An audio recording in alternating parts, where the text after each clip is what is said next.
This is a document that explains how to input accented characters on a Macintosh.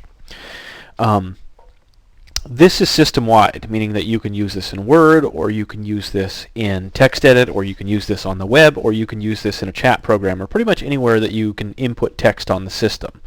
The way that you have to read these is you have to read these like a mathematical formula.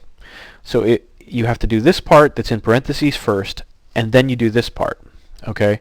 So in order to help illustrate this, I'm going to open up the keyboard viewer, and this will help demonstrate the keys that I'm pressing on my keyboard.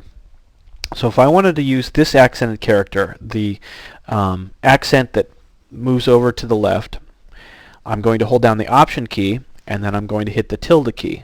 And down here you'll see, okay, I know what accent you want to use, but what letter do you want to use with it? So I can use an A, or I can use an O, or I can use an E.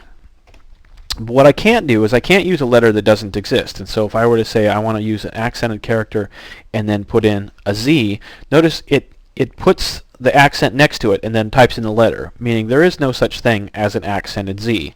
So I can do this with several of the accents. I can do this with the umlaut. So I hold down the Option key and hit the U, and then I say what letter do I want to use this with. That works for all of these types of accents.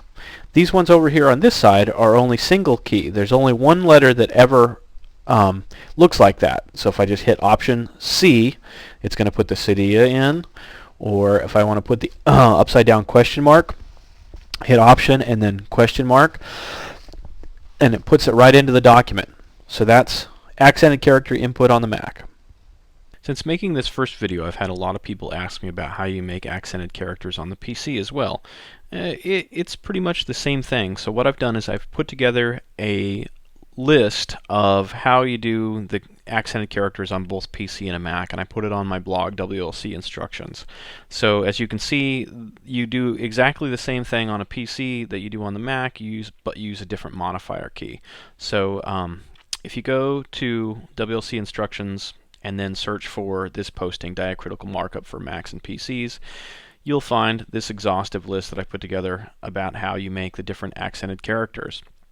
This is not the only list online. If you just search for Diacritical Markup on Google, you're going to find lists exactly like this. But notice that it's pretty much the same thing. Sometimes the keys that you hit are different, but here's a list that explains which is which.